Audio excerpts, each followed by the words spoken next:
वो जो दो अंडे दिए हुए थे ना, अंडा पड़ा हुआ था उस पर, तो वो कबूतरी बैठ गई है।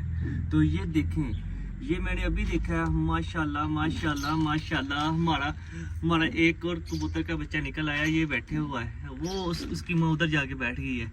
ये उनका निकला हुआ है, एक और बच्चा निकल आया माशाल्लाह। मुझे अभी सही से अंदर से दिख नहीं रहा, बस मोबाइल में दिख रहा है, तो मैं इसको हाथ वगैरह नहीं लगाता। उसके पास एक और अंडा भी है भाई, वाह, एक और अंडा भी है उसके पास। आ जाओ, मैं कुछ नहीं कहता, आ जाओ पास आ जाओ, मैं कुछ नहीं कहता, बेबी को कुछ नहीं कहता। तो मैं ये पिंजरा उठाना है, ये सारा क्लियर करना है, लेकिन नहीं उठा रहा कि पहले इनके जो बच्चे वगैरह ये सारे क्लियर हो जाए। और ये देखे मैंने जो रखे थे वो सारे तोतों ने भी अपने पिंजरे के अंदर डाल लिया। तो इसका मतलब तोतों ने भी कोई बच्चे वगैरह दिए हुए हैं। ओए शहजादे ओए, तू देखा नहीं तेरा भाई आया?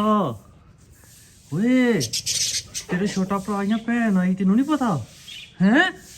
वेख विच इधर, ओए आई ओ, माशाल्लाह माशाल्लाह।